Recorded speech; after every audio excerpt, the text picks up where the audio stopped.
Assalamualaikum warahmatullahi wabarakatuh. Hari ini kita jumpa lagi. Kita teruskan dengan 2.5 iaitu perubahan zaman air batu akhir. Okey, dalam perubahan zaman air batu akhir ni 2.5 ni apa yang dibincangkan? Okey, persoalan-soalan apa yang dibincangkan dalam perubahan ini saya tulis ni adalah berkaitan dengan modul yang saya telah berikan kepada kamu semua. Okey, jadi kamu tengok daripada soalan yang pertama hingga soalan yang ke-9 tu. Okay, itu yang saya akan terangkan. Sambil saya terangkan, sambil kamu jawab soalan dalam modul yang telah saya berikan. Okey, yang pertama, soalan yang pertama, apakah radiasi bumi? Okey, radiasi bumi ni apa maksudnya? Radiasi bumi ni apabila maksudnya bumi makin lama makin panas lah, perubahan suhu bumi daripada sejuk kepada sejuk sederhana. Maksudnya makin lama tu makin panaslah, maksudnya peningkatan suhu bumi semakin panas apabila terkena cahaya matahari. Itu yang dipanggil sebagai radiasi bumi. Okay, yang kedua, apakah binatang zaman Pleistosen dan Holocene yang pupus? Okay, zaman Pleistosen dan Holocene yang pupus. Zaman Pleistosen dan Holocene. Zaman Pleistosen binatang-binatang yang pupus adalah mammoth, sloth, harimau bertaring. Manakala zaman Holocene, binatang yang pupus adalah stegodon ataupun gajah, dan juga pakai crocuta iaitu dubuk. Okay, kamu tulis untuk zaman Holocene satu cukuplah, iaitu stegodon ataupun gajah. Stegodon ataupun gajah. Okey. Apakah maksud pentas Sunda? Okey, apakah maksud pentas Sunda? Pentas Sunda ni adalah daratan yang mana wujudnya kawasan-kawasan rendah di antara pulau-pulau. Okey, daratan yang mana mempunyai kawasan rendah di antara pulau-pulau.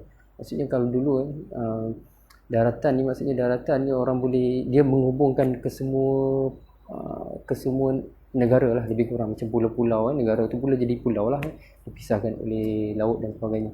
Kalau kata pentas Sunda dulu, maksudnya nak pergi Singapura, nak pergi ke Myanmar, nak pergi ke Thailand dan sebagainya, boleh melalui jalan darat. Tapi sekarang dah tak boleh sebab dah ditutupi oleh air laut. Okey, paras air laut meningkat. Okey, seterusnya adalah Grand Canyon. Apakah yang dimaksudkan dengan Grand Canyon? Okey, soalan yang keempat, Grand Canyon ni adalah dataran tinggi di USA, maksudnya tanah tinggi ataupun dataran tinggi. Sekarang dikenali sebagai taman negara lah bagi USA.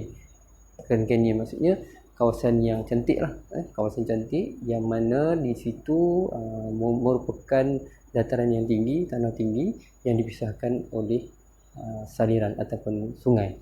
Okey, itu terbentuknya pada zaman air batu akhir. Okey. Yang kelima adalah paleontologi ataupun geologi. Kedua-dua ilmu ni adalah ilmu yang mengkaji tentang perubahan bentuk muka bumi. Okey, apa yang dimaksudkan dengan paleontologi? Okay, kamu boleh buka muka surat buku teks muka surat 26. Kat situ dia ada terangkan apa maksud paleontologi. Okey, paleontologi maksudnya dekat sini ditulis bidang ilmu yang mengkaji organisme yang pernah hidup di bumi, sisa atau fosil yang telah terawet dalam sedimen binatang, tumbuhan dan bentuk-bentuk kehidupan purbakala. Maksudnya paleontologi ni adalah ilmu yang mengkaji tentang apa sisa-sisa yang telah terdapat, fosil-fosil yang telah ada pada zaman-zaman purbakala, zaman-zaman dahulu, zaman-zaman jutaan-jutaan tahun lalu. Maksudnya dari segi fosil, dari segi sedimen binatang, tumbuh-tumbuhan dan sebagainya. Sebab tu dulu orang jumpa fosil yang berkaitan dengan dinosaur dan sebagainya. Okey. Dan satu lagi adalah geologi. Geologi ni maksudnya apa? Geologi ni adalah ilmu yang mengkaji tentang pembentukan bumi. Ada kat sini dalam muka surat 26. Maksudnya kat sini geologi apa maksud? Maksudnya adalah bidang ilmu yang mengkaji pembentukan bumi. Okey. Baik, untuk soalan yang keenam, perkembangan zaman Pleistosen. Apa perkembangan zaman Pleistosen? Okey, perkembangan zaman Pleistosen ni ada 4. Okay, kamu tulis dalam buku soalan modul. Yang pertama, perkembangan yang pertama adalah glacier berlaku sebanyak 11 kali. Yang kedua, manusia telah mencipta api. Yang ketiga, binatang yang wujud pada zaman Pleistosen kekal hingga kini. Dan yang keempat, perjalanan ke Australia melalui Asia Tenggara melalui jalan darat. Asia Tenggara melalui jalan darat dikenali sebagai petas Sunda, berlaku 50,000 tahun dahulu. Okay. Itu yang boleh kamu tulis dalam modul. Okay. Kita teruskan dengan soalan yang ketujuh. Okay. Faktor-faktor manusia berhijrah ke benua Eropah. Apakah faktor manusia berhijrah ke benua Eropah?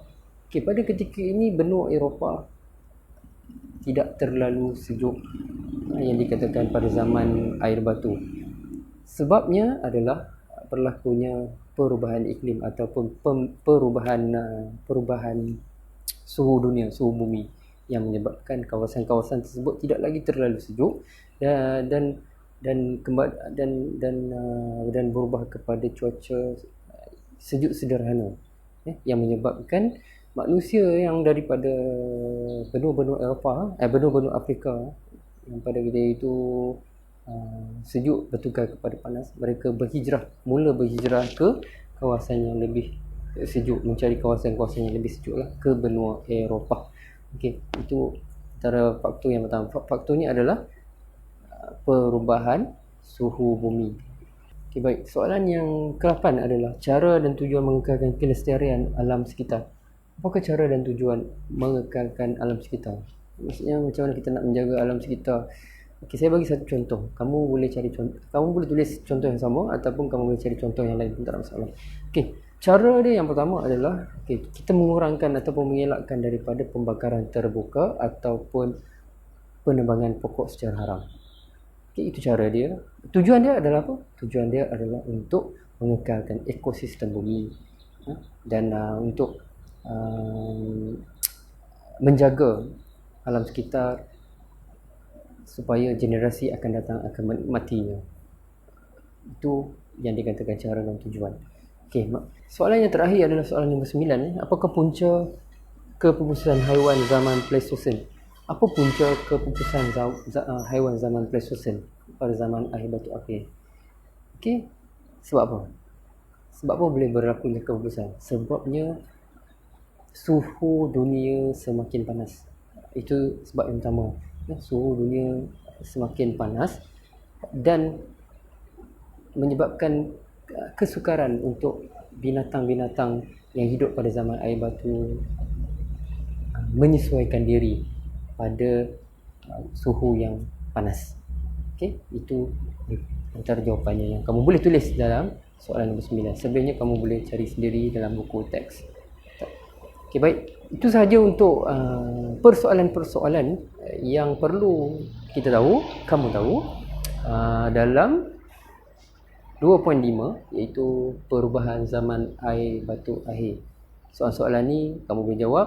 Jawapan yang saya berikan pada hari ini kamu boleh jawab dalam modul yang telah saya sediakan, 2.5. Okey, itu sahaja untuk hari ini. Kita jumpa lagi pada kelas yang berikutnya. Terima kasih. Assalamualaikum warahmatullahi wabarakatuh.